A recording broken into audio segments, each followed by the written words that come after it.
let me quickly start off on the issue of my work in Winneba, Futu. Right. I have my own clear plan for the constituency. Okay. And I have my exit plan. There are legacy projects that I'm working on. Right.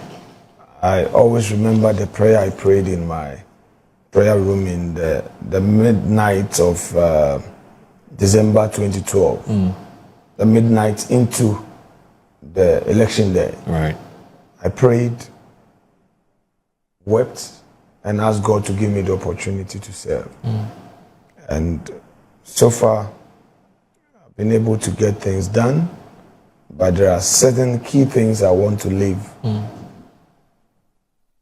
the constituency with. So I keep telling people that I'm not going to be there forever. And I would announce to them when I'm exiting. And I keep encouraging the youth to prepare themselves. I was the youngest to get the opportunity to lead. Right. And I believe that a younger person can prepare himself and also provide leadership. Right. And in the end, it's about the legacy, what we leave behind, so that long after you've left the scene, your kids, they come around and they say, oh, your dad does this and all of that. So I ask the people of Ifutu to pray for me and continue with their support. It's a distinct honor and high privilege to get the opportunity to serve, and I'll continue to do so to the best of my ability, and God continue to guide me. It's not easy, you know, but I'm sure the Lord who started with me would keep me going, so that what I promised him, you know, on that night, he himself would take me through. I wish. One of the things that you perhaps would have to brace up for, and whether you like it or not, is that there's a groundswell of people who just can't wait to see you at the very top. Hey, I beg you. Yes. No, this is coming from me as a journalist. And I'm saying that you would have to brace up in the not too distant future on how to deal with this, because the fact of the matter is there's a groundswell of people, and because you see I belong to a lot of platforms. Honorable. Hold on. I belong to a lot of platforms. Maybe you want to hear from and there are people who you don't want to hear. This is blackmail. When? I beg you, in the name of this creator, you call him Allah. I call him God. Yes. I beg you. Yes. Lead me not into temptation, and help me to cross this dangerous path you want to create for me. Let's have a conversation. Okay. I beg you. I'm sure you heard of a very popular saying, which is that where persuasion fails, force is applied. I will do. That's what I'm going to end. I will do. I end up. If you wish me well, no problem. You would keep me out of this trouble. I'm just saying that where persuasion fails, force is applied. That's why I'll end it. Finish. Let's talk about. He will be a fantastic president. He will be. How do you want to create trouble for me? He will be a fantastic president. Don't worry. This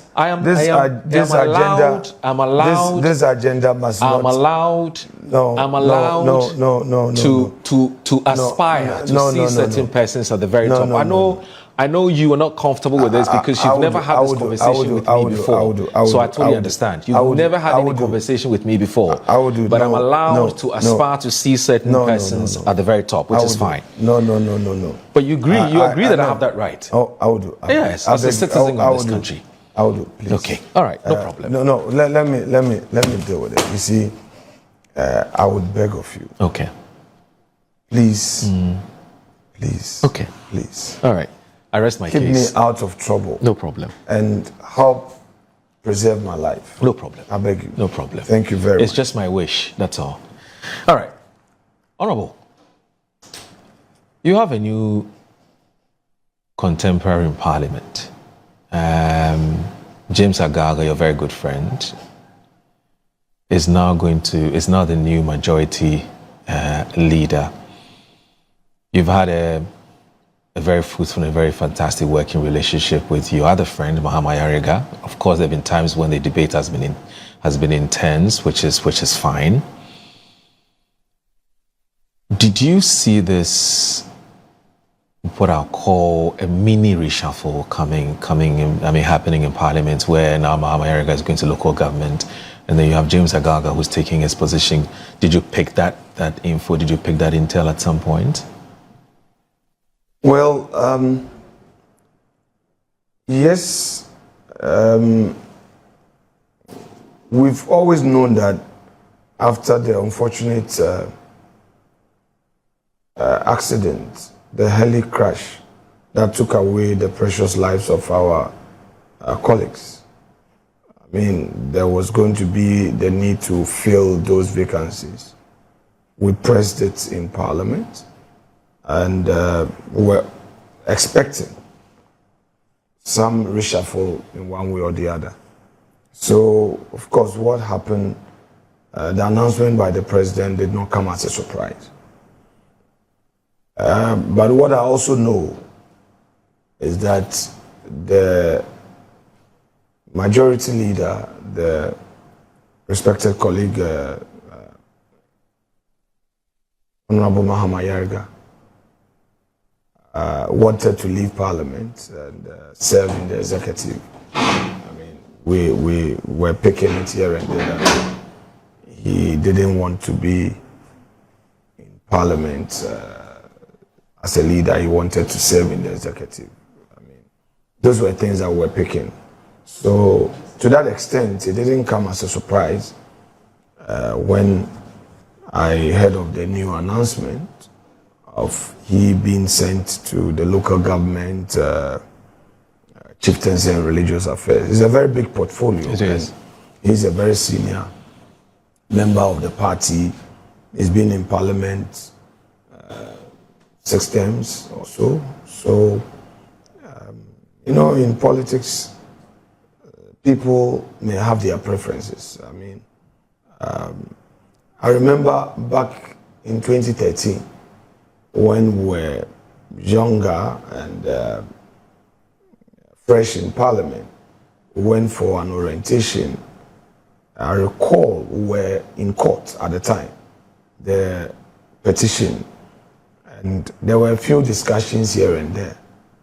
And some senior members were surprised when I told them that, oh, should we win the court case or even come to power in 2017, I don't want to be a minister.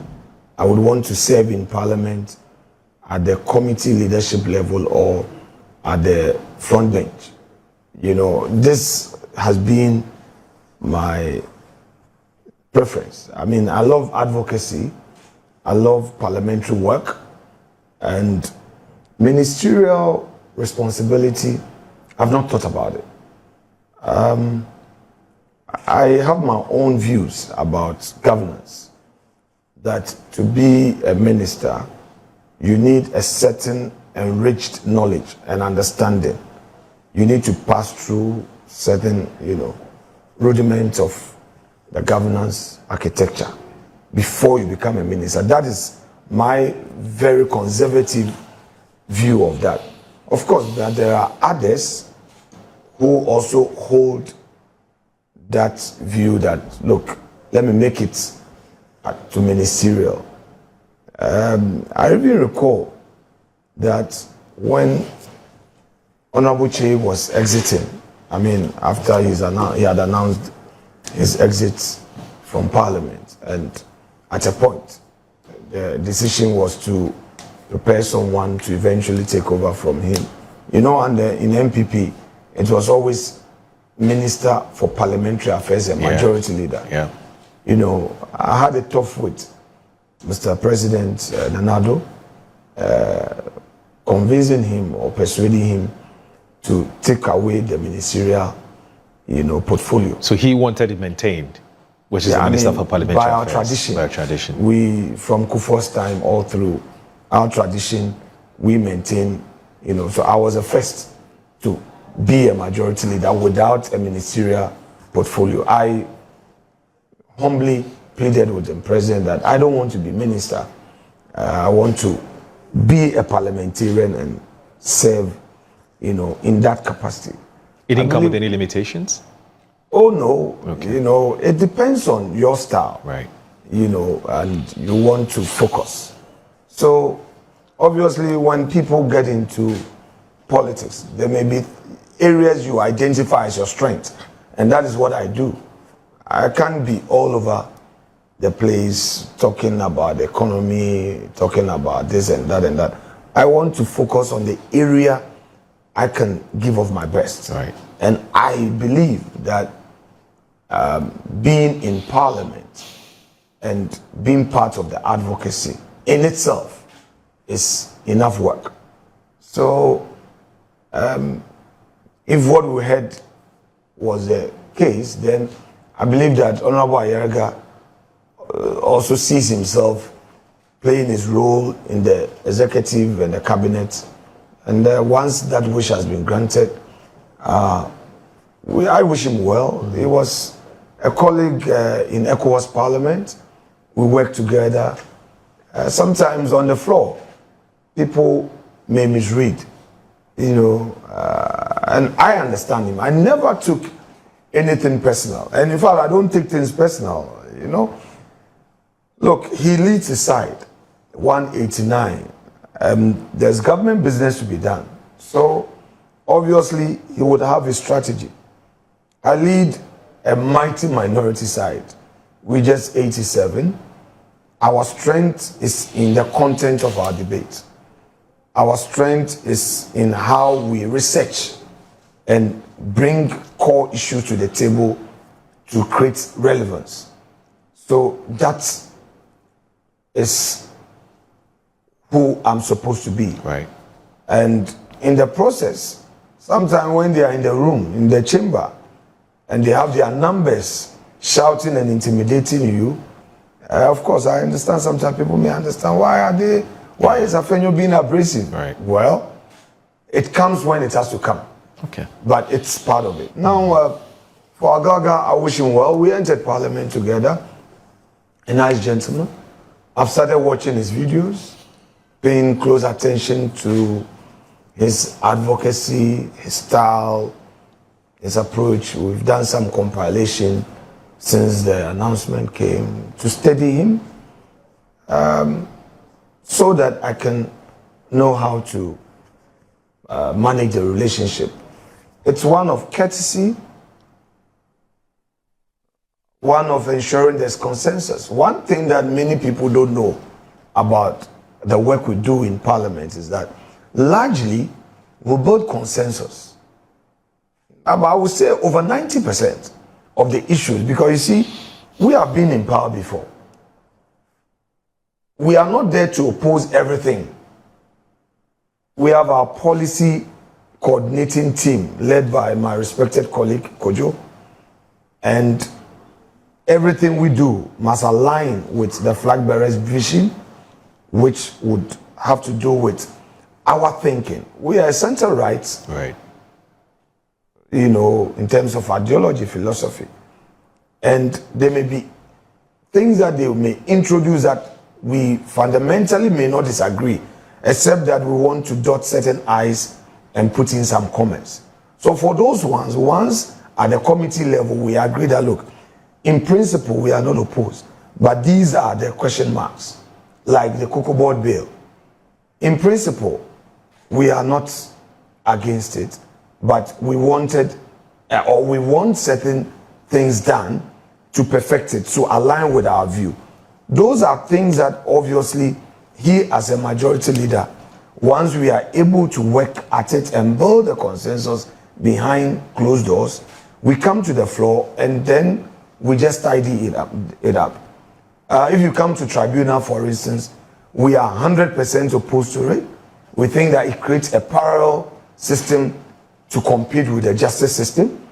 Two, we also believe that the tribunal system is targeted at political opponents, that is us, because they are not having their way clear with the mainstream justice system. You realize that even the the automated case assigning system, the computerized system, they've collapsed it because they want to physically hold a process and give to a particular judge. That is what the NDC is doing. They want particular judges to handle certain cases. So even that, they still are struggling because you see, despite their attempt to control the judiciary, I can say that there are some judges who are also hitting them back and say, no, we can't. You know, we can't be public with specifics, but there are judges who are still fighting back that no, this thing, it may haunt us someday. So they are struggling. That is why they quickly introduce this tribunal thing. We are opposed and we are not going to support it, and we would maintain our position that the tribunal system would further affect our democracy. We don't need it because if you look at it, it's a very dangerous piece of legislation. So back to the original question you posed. With all of these, we would oppose when we have to oppose, be constructive in that position, and agree where we have to agree to build consensus. And I believe that after I've studied Mr. Agaga for all this period of his advocacy on the floor, I would be able to fashion out exactly. So you're not done watching the videos yet? Oh, it's not a one-day thing. Okay. It's a whole research. Right. You know, this work, I want to leave the seat one day, someday, at the point that I'm leaving, I want to be clear on my mind that by the grace of God, I made my impact. Okay. If I refer to J.H. Mensah as a leader I look up to because of the work he did, if I see Che Mensah Bonsu, who was our leader for over 20 years, he served chief whip, he became a deputy leader, and then as a leader bona fide for over 15 years, 8 years minority leader in parliament, and then 7 years, 3 months as a majority leader. If I look at his work, the impact he made, I am compelled by those, industry of theirs to also leave an impact. So studying my opposite man is part of it, right? So that in the end, MPP's posture in parliament, led by me with my 4 other colleagues at the front bench, will be impactful. In the end, it is that impact that would let those sitting on the fence, that would let those who are, non-political, at least give us that nod and say, look, let's give MPP the chance. Okay. Basically, the aim is to turn the minority into a majority come 2028, and that would be a very fulfilling dream. That if J.H. Mensah 61 became 102, right, then the Afenyo Markin led 87, by the grace of God, can also become some 140 minimum, or even some 169. Okay. So we're working towards that. All right. We pray. All right. And then obviously our flag bearer becomes the president. Okay. I mean, when listening to you tell me about all the things you've been doing so far in preparing for, in preparing to face up to your new challenge. You're talking as in your other competition on the other side. I'm not surprised at all because I know you're very thorough in the job that you do. And to be honest, I think that the NPP has been very lucky to have you at this point as their minority leader. So kudos to you. Now, would you miss Ayariga? Oh, I will miss him. Why? I miss him. He has his strengths. He has things that I like about him. He's an affable, easygoing character. One of the things, at least for the brief period we worked together, do I call it brief? 1.5 years. Yeah. It's not too brief. Yeah. It's enough time. Ayariga will not hide his feelings. At least, I could easily predict him on what he likes and what he doesn't like. And he doesn't hold grudges. That is one strength I will miss. Because, you see, when you are working with somebody and he harbors animosity or he keeps things personal, it becomes emotional and becomes petty and it's difficult. What I found in him was a gentleman who would express his views. If he's not happy with you, he will call and say, leader, this one, I'm not happy with you. He doesn't pretend? No. I mean, he will tell me, and I'll say, oh, bro, then I'm sorry. You know, me too, I'm having a difficult time behind me. Yeah. You know, there were times that he would surprise me. There were times that I also sprung surprises on him. And I don't think, no politician likes surprises. Yeah. So, but in the end, you are leading a side, okay? Right. You have a party interest to defend. But all in all, I think we've worked well, and I wish him well in his new portfolio as he gets along. Okay. You were one of the key architects of the demonstrations that happened just a few days ago. You call it Democracy Under Attack, a demonstration.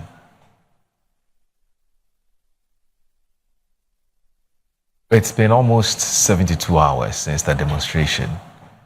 When you look back, the number of people who came there, the placards that you were brandishing, and all of the things that you did, do you think it was really worth it? It was.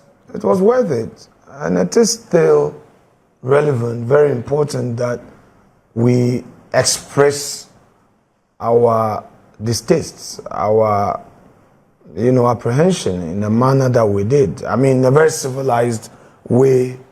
We're very civil. Our members comported themselves. The police had less work to do. We cooperated with them and we raised our issues. We were not abusive.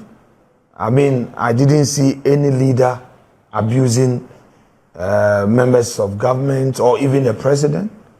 We were clear on our minds what we wanted to convey. One, this issue of macho. Right now in Ghana, every now and then, cheno. Bibieni cheno. It's not good. Yoko is doing a lot. I mean, sometimes people even just think about the political arrest. But businessmen, I mean, I play golf at Achimota and at Bok. Every now and then, you see a businessman complaining in one way or the other. It's as if in Ghana, the NDC as a party envies wealth creation, or businessmen are also under attack. They can't complain, but that is the truth. I meet a lot of businessmen on the golf course, and they will tell you, hey, their account has either been frozen or someone has invited them to Yoko and asking them to prove how they got their wealth, how they came by their capital, what the shares you are holding in this, how did you come by it? These are wrong. So when we say democracy is under attack, we are looking at the entire governance architecture as we have it today. Reset does not mean go under attack and envy success. What the NDC is doing is very petty. Being envious of success, seeing every successful person a questionable character, whereas they themselves are also chasing after business.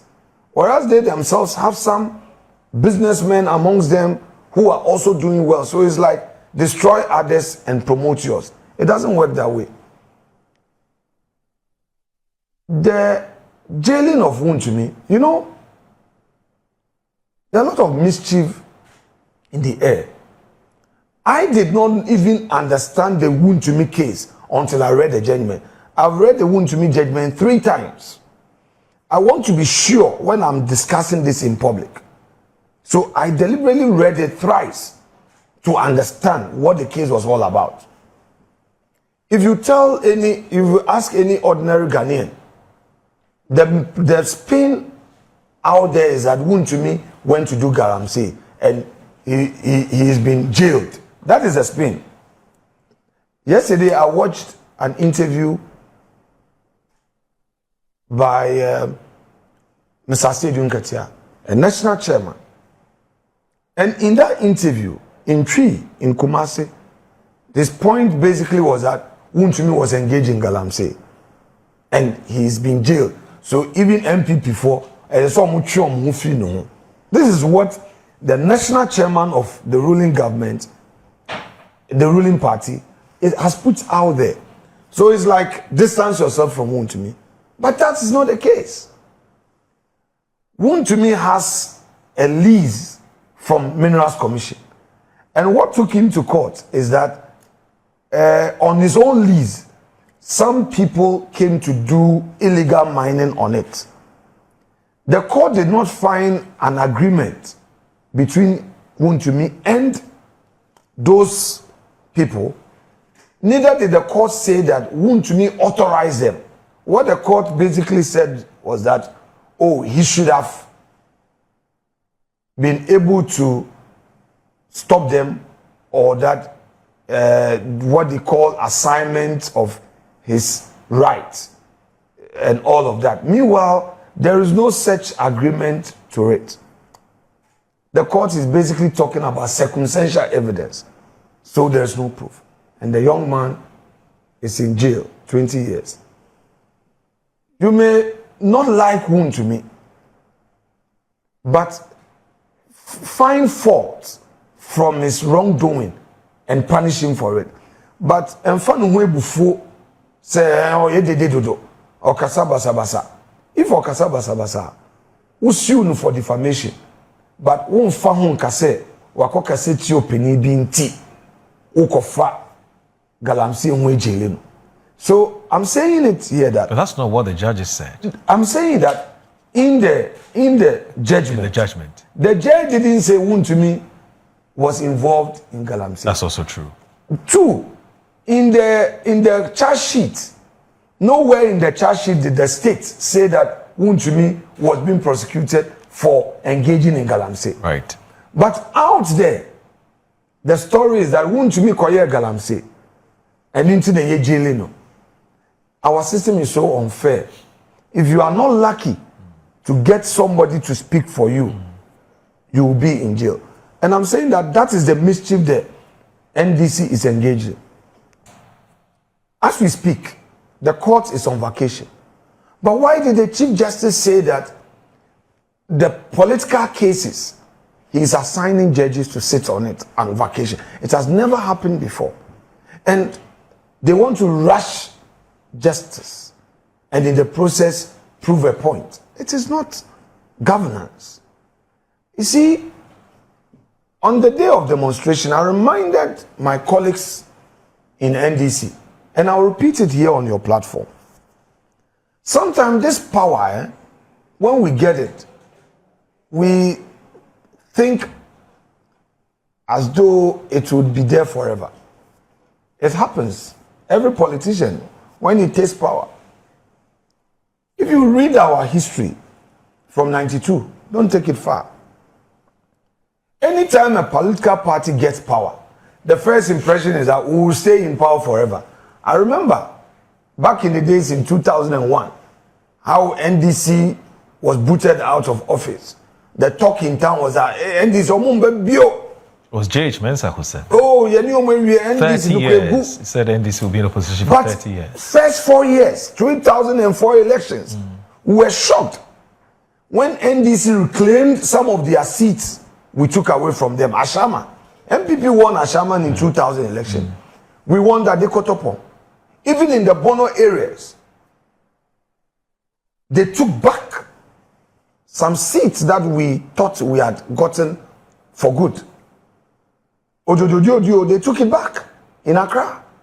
All right? And by 2008, they have gathered momentum such that in spite of all the successes in Kufuor's rule, they snatched power. Then they also thought that, oh, NPP, look at how they struggled in 2012. They had to literally rig the elections, where voting machines were deliberately stopped because they realized that they were not going to win. So they postponed the election. We know all the machinations in the 2012. Even in spite of all that, the figures could not add up. Where pink sheets were manufactured and all strange pink sheets, collation, even some of the figures, they were in a rush. They managed to rig and the presiding officers did not sign. And we took it to court. 4 years. They thought the victory in 2008 was forgone.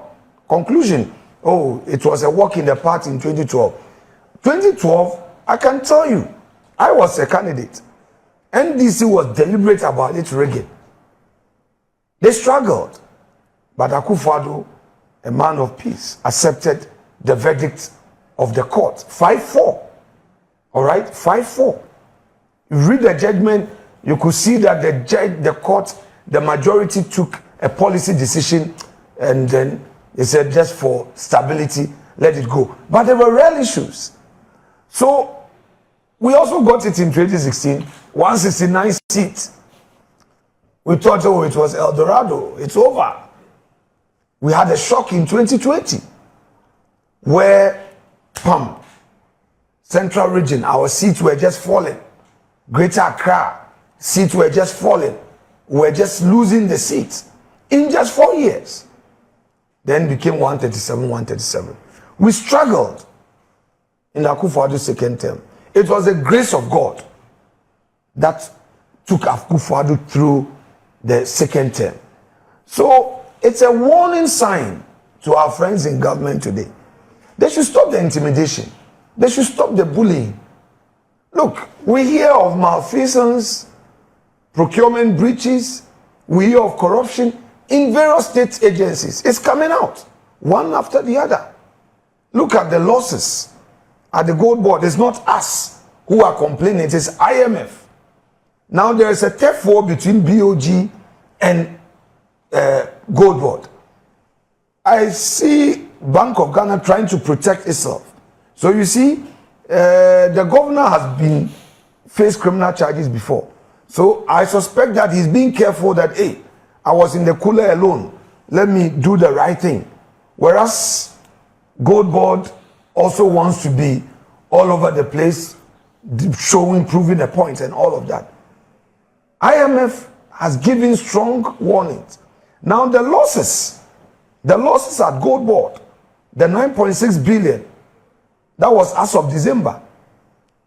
Now, to the extent, let me tease out this.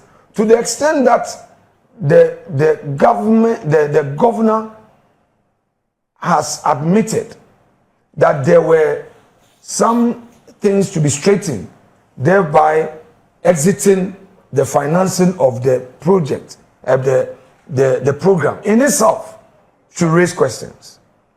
IMF has stated the losses.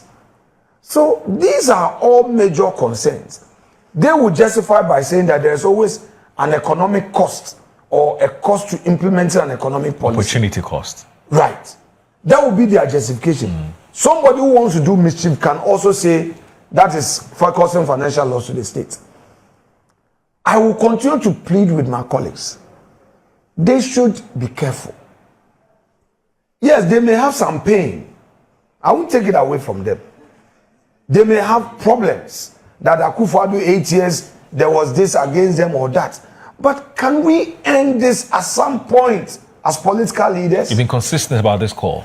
Can we end this at some point? Because if we don't end it at some point, bro, Bawumia comes to office tomorrow. I may be a moderate. I may be sitting at the table and saying to His Excellency that, sir, I think let's manage this. Bawumia himself, by his posture, is not vindictive. He's not the type of person who would dedicate or use his energies to go after his opponent. But in governance, it's not a one-man rule. It's an ecosystem of the collective. He may, as a person, not want that. But when you get to a tipping point and you push your opponent to a point where they say, no, we must also get our pound of flesh, you make it difficult for Dr. Bawumia as president or others like me who may say that, look, let's be measured. So it's a humble plea. They can say all they want to say. I am saying that let there be accountability, but let the accountability have a human face. Why would Iyoko say, bring 50 million worth of property before you get your bill? Why would you try to embarrass and disgrace somebody like Miracles Abuaji? Create an impression that he has so much in his bank account when you know it's a lie. The man has been around. He travels, he comes. Miracles comes at the airport. You can just invite him. He would come. Why carry Iyoko officials to just operatives to arrest him? Our national security couple, Edubuahin, this young man committed his life serving our country. We all know what goes into national security. Why subject him to such an ordeal, he and his wife? You create an impression out there that Edubuahin is a thief, an intelligence officer who has worked day and night. How would you? I came close to understanding the operations as a majority leader. It's not easy to manage a national security apparatus. It's not easy. What they do to keep the peace and to give us a safe Accra, we wake up driving as if nothing has happened. Don't go after them. It is wrong. Okay. All right? These are things that they are doing. And you also have a national security. You know, there are individuals in charge who may be taking decisions for the state. Okay. How would you feel if tomorrow, I beg you, let me land on this. Okay, because of time. How would you feel if tomorrow somebody now targets them? If you don't understand something, yes, you can do the politics. But I will plead with our friends in government. Again, I will plead with them. You say reset, no problem. Do your reset. Accountability, yes. If somebody has done something, pursue the person, no problem. But do it with a human face. Okay. Let the justice machinery work in a manner that everybody will see it as being fair. Okay. Galamsey has worsened. Things have gone bad. It's not the opposition saying it. It is organized labor. It is the religious bodies who are saying it. It's not NPP. They have their independent research mechanism that is pointing to that. And let me land on this gold board issue. I want to say something to our brother Sammy Jemfi. Sammy, NPP, nobody hates you. Abno Sayasare doesn't hate you. I don't hate you. We want the best for you. Some of the people you think are your friends today, that you deploy to attack us merely for questioning certain actions at gold board, may not be there for you tomorrow. So take it easy. When we raise issues, take your time and respond. Don't come and attack us. Don't engage others to attack us because we've criticized gold board. You were very loud, Sammy, when you were in opposition. You raised critical issues. You were the loudest in opposition. And I'm sure you should have a certain level of tolerance to even listen to the issues we raise, because most of the issues you raise are issues that have been reported by the IMF, by institutions that are credible. So we are not after your person. We are after the excesses in the activities at your institution.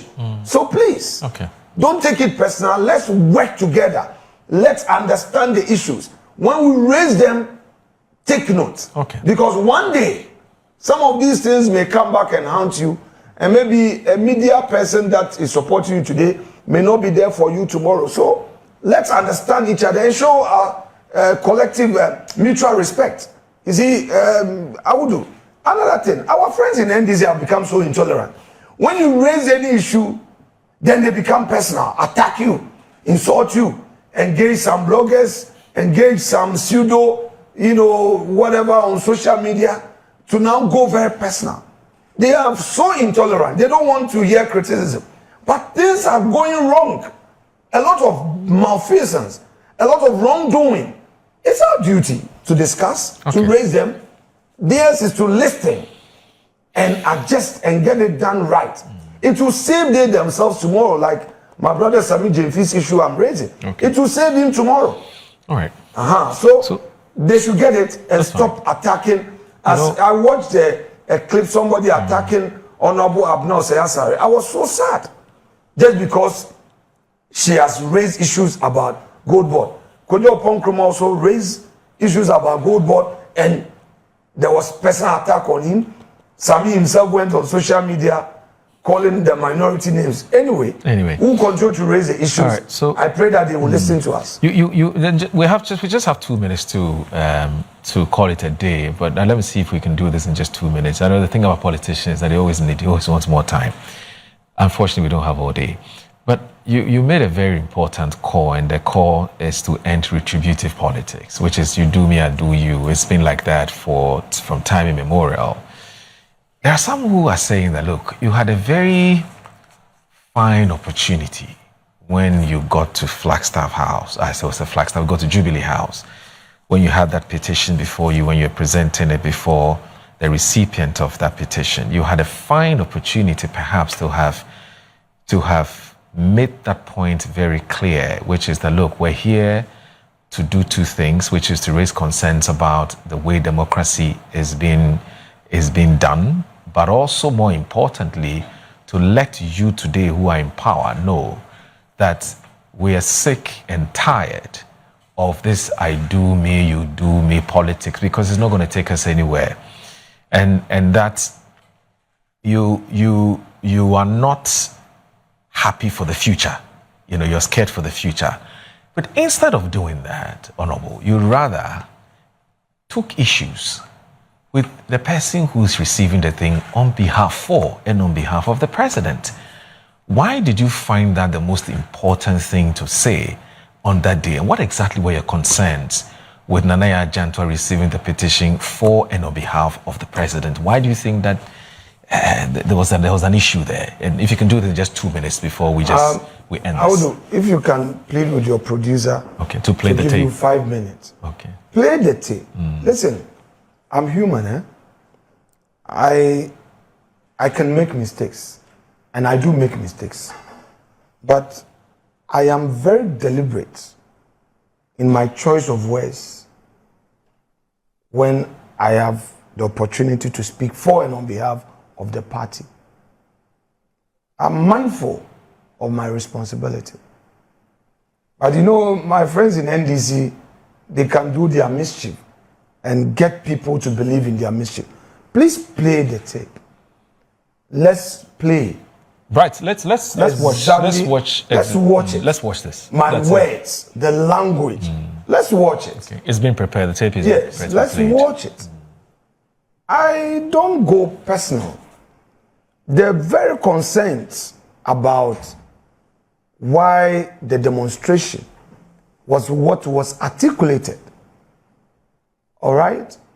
There was no attack on anybody, but a friend of mine, over the weekend, I won't mention his name, he engaged me in a chat, and I said, but why are you guys doing this? He said, leader, but you guys, your demonstration was successful, and we wanted to kill it. So the strategy was to use Nanaya Jantua to kill the store's success.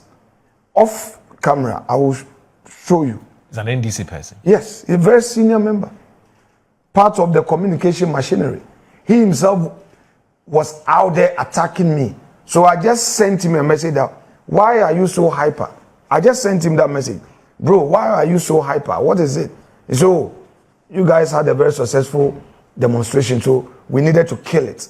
So I said, oh, so all the things you were spinning out there, he said, but what else should they do? It's part of political communication, and I don't hold it against them. A government is in a tight corner. It needs to get out of that corner. One of the things to do is to look for a way out. So now they put words in your mouth. They use words that you've never even used. And when they are asked for evidence, they run away from it. And it's like, let them stay on that communication line. I think it's something that we NPP must also learn, and learn well. How to be very consistent and stay on a message. I think I should say on a lighter note that I admire the NDC for that. Because they invest so much in communication. And even when it's a difficult situation, they find a way, pick on one thing and spin. You get what I mean? So I think it's a style we have to also learn, and learn well. You know, so get your... Right, is the tape ready? Okay, get production. Also working to play the tape. Get production. What exactly was the concern? It's very important that we close this thing. And then when this is played, you will see the full mischief, and you'll be shocked. Okay. Full mischief. And they acted as if they didn't know, and they got people to spin it. But it will not take away the issues. Okay? It will not take away the issues. A government that is claiming that inflation is down, macroeconomic variables are all stable and very positive. Okay. Yet there are no jobs. They promise 1 job, 3 shifts. Okay. They promise 24-hour economy. Is the tape ready now? Meanwhile, sorry, I want to. They don't have incentives. Now? The tape is ready. Okay, let's watch this. Okay, sure. We can come. As is expected, the chief of staff or the deputy or a very senior member of government, under the circumstance, should have been part of this discourse and to lead it. We feel that, with great respect to you and without prejudice to your presence, to nominate only you to come amount to disrespecting us as a political party. I'm the leader of the party in Parliament. You have the General Secretary of the party here. You have the Chief of Staff of the Flag Bearer. We have the Chairman of the Constitutional Affairs Committee of the party. Members of Parliament and the leadership of Parliament are all here. But to disrespect our democracy by only nominating you to come, like I said, with great deference to you, it doesn't match it. So it means that the government does not even take serious the grave issues before us. All right. So I will do. Now answer. You answer. You think your critics have been unfair to you? No, I would do. At this point, be the judge. I don't have to speak for myself. In your very objective state, what you just played, only you were saying at least some officials should have joined you. I wasn't saying that she does not qualify. Right. You get what I mean? Right. I said to nominate only you. Only you. Only you. And I underscored it by saying that with great deference, great respect, I repeated deference and respect to you.